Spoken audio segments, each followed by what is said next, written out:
السلام علیکم دوستانو، تاسو یو نوی ویډیو کې بیا هم ښه راغلاست وایم. راځئ چې نن تاسو ته د یو ډیر خوندور آسان افغاني روټ جوړولو طریقه در وښیم. دا ریسیپي که همداسې لکه څنګه چې ګورئ عملي کوئ نو باور لرم چې ډیر نرم پوست او خوندور روټ به مو جوړ شي.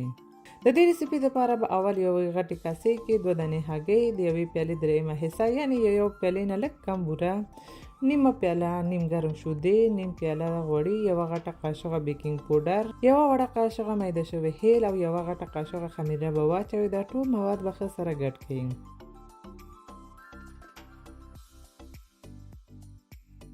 ورپسې به 4 پیالې نورمال د غنمو اوړه چې ډوډۍ دپاره هم کاروئ هماغه واچوئ او دا ټول مواد به سره ګډ کړئ او نرم اوړه به وغږئ.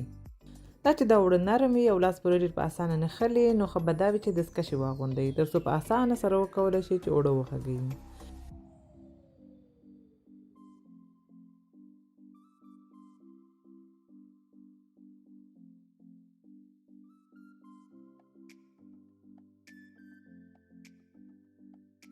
بیا به د اوړو په سر یو ټوټه واچوئ او تقریبا 1.5 ساعتو دپاره به یو ګرم ځای کې کېږدئ چې اوړه ورسیږي. 1.5 ساعت بعد یا هم چې کله اوړه ورسېدې بیا به دا اوړه 2 ځایه تقسیم کړئ، پیړۍ به یې جوړې کړئ او 15 دقیقو دپاره به نور هم پرېږدئ چې ځان ونیسي او تر هغې به دا شمتیا چالان کړئ چې ګرم شي. بیا به د هګیو زیړ او شیدو مخلوط ورته جوړ کړئ چې روټ مو ښه جلاداره راشي. د هغې دپاره به د یوې هګۍ زیړ او یوه غټه قاشقه شیدې به سره ګډ کړئ او بیا به دا هم یو څنګ ته کېږدئ.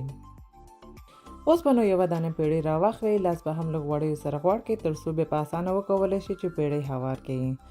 د پیړۍ اندازه همدومره وساتئ څومره چې د یو ډوډۍ وي، یعنې تقریبا 2-3 سانتي متره.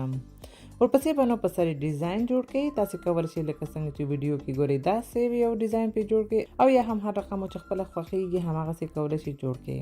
ما دلته دغه یو ګیلاس سره داسې یو اسان ډیزاین پرې جوړ کړ.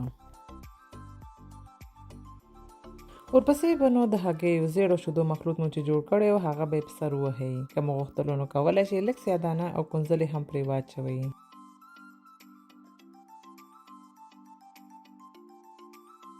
اوس به یې نو تیار ګرم شوي داش کې په 180 درجې سانتیګریډ کې 15 نه تر 20 دقیقو پورې یا هم تر هغه پوخ چې دواړو خواو نه ښه صحیح پوخ شي. بیا به مو دا خوندور روټ تیار شي. اوس نو یې کولی شئ ټوټه کړئ او نوش جان کړئ. دوستانو دا د نن ورځې اسانه ریسیپي هیله ده چې خوښه شوې مو وي. که مو خوښه شوې لایک یې کړئ، خپل دوستانو سره شریک کړئ او که زما چینل مو تر اوسه سبسکرایب کړی نه وي نو سبسکرایب هم کړئ.